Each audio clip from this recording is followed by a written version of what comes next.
Je suis Marie-Laure Kra, membre de l'Église baptiste Philadelphie d'Angré, de la tribu de Juda. Je suis Elvis Dadier Kwedon, également membre de l'Église baptiste Philadelphie d'Angré, du département de la jeunesse et de la tribu Juda.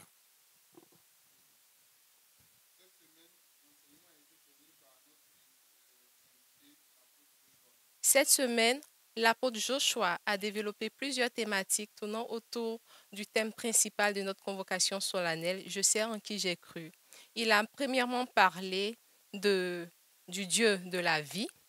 Il a dit que lorsque le Dieu de la vie, c'est-à-dire Jésus-Christ, fait son entrée dans notre vie, il apporte une qualité supérieure à notre vie.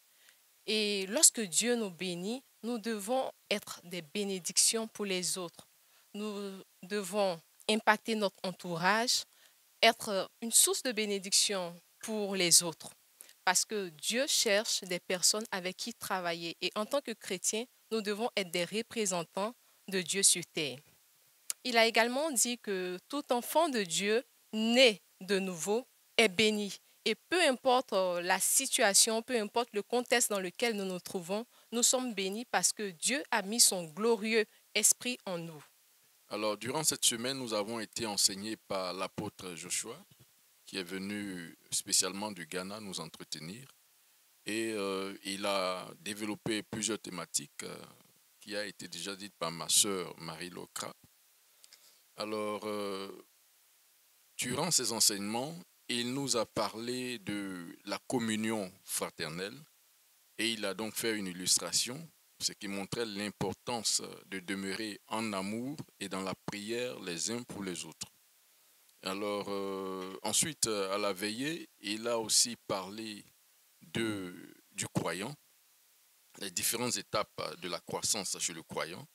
Et nous, en tant que chrétiens, nous devons respecter ce principe-là qui est naturel dans le royaume de Dieu, c'est-à-dire l'étape de l'enfance, l'adolescence et ensuite l'étape du leader d'influence ou, si on peut le dire encore, l'étape de la gouvernance.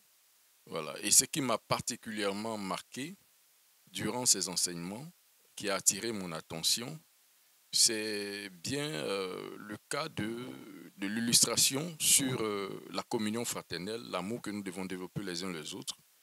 Et il avait parlé des armes spirituelles et il a dit que derrière nous, nous n'avons rien. Et c'est notre frère et notre soeur par la prière et par l'amour qui nous protègent. Voici ce que j'ai pu, qui a attiré mon attention.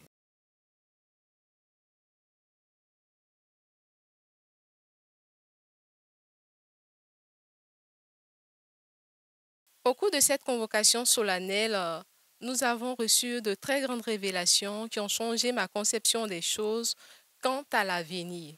Il faut dire que avec cette convocation solennelle, chaque jour était pour moi l'opportunité de recevoir un rima. Parce que le pasteur, en nous enseignant sur les traits caractéristiques absolus de notre Dieu, notamment l'omniprésence, l'omniscience, l'omnipotence et l'immuabilité de notre Dieu, nous permet d'avoir une visibilité claire quant à notre avenir. Parce qu'il faut dire qu'auparavant, là où face à nos défis, face à nos challenges, il y avait la place pour les craintes, la peur, l'angoisse, au travers de cet enseignement, nous avons eu l'assurance que notre Dieu qui est tout puissant peut tout faire. Et là où il y avait la peur a cédé la place à l'assurance, à la paix de Dieu, à la joie de Dieu. Et c'est avec confiance que j'envisage l'avenir désormais. Alors, durant cette convocation solennelle, j'ai été enrichi par plusieurs révélations du pasteur Diato au travers de ses enseignements, à savoir les traits caractéristiques du Dieu que nous servons, du Dieu en qui nous croyons. Il a parlé de l'omniprésence, de l'omnipotence et de l'omniscience de Dieu. Et il faut dire que ces enseignements-là ont permis de faire une cure spirituelle, une cure au niveau de mes pensées, de faire une purge de tout ce qui était pensée négative, qui pouvait influencer ma relation spirituelle et même ma relation professionnelle dans l'exercice de mes fonctions, de la vie sociale, la vie courante. Et aujourd'hui, je suis béni, je vais le dire ainsi, je suis béni parce que ces enseignements ont permis de m'affermir, sachant que Dieu peut tout, il peut assurer tout, parce qu'il sait toutes choses d'avance.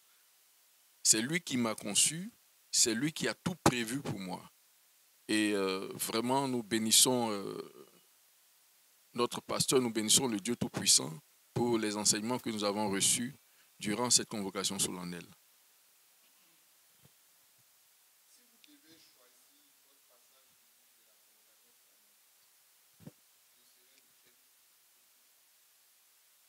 Si je devais choisir un passage, ce serait Éphésiens 1, le verset 3 qui dit: Béni soit Dieu, le Père de notre Seigneur Jésus-Christ, qui nous a bénis de toutes sortes de bénédictions spirituelles dans les lieux célestes en Christ Jésus.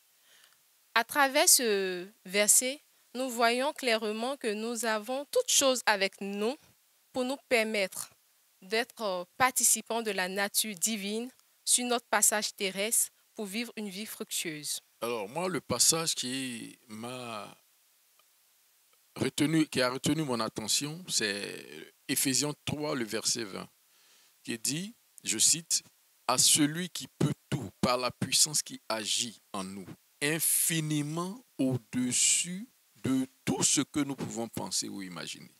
Alors pourquoi ce passage a retenu mon attention? Comme je le disais tantôt, ce passage-là vient illustrer la toute puissance de Dieu et sa miséricorde pour moi. Je me souviens l'année dernière, j'avais adressé une prière à Dieu et le Seigneur m'a fait une promesse l'année dernière. Et cette année, le Seigneur a exécuté sa promesse. Et cela vient de montrer qu'il est le Dieu qui dit, qui sait l'avenir et qui va l'accomplir sûrement et certainement pour nous. Et j'encourage d'ailleurs chacun de nous, pour tous les téléspectateurs qui nous suivent, de savoir que nous avons un Dieu puissant. Nous avons un Dieu qui sait tout et nous ne devons plus craindre parce que nous savons le Dieu en qui nous avons cru. Je tiens à encourager chaque membre de l'Église de continuer à activer la flamme qui a été allumée au cours de cette convocation solennelle et de vraiment s'attendre aux bontés de Dieu parce que inépuisable est la richesse du glorieux héritage que Dieu a mis en réserve pour nous. Merci.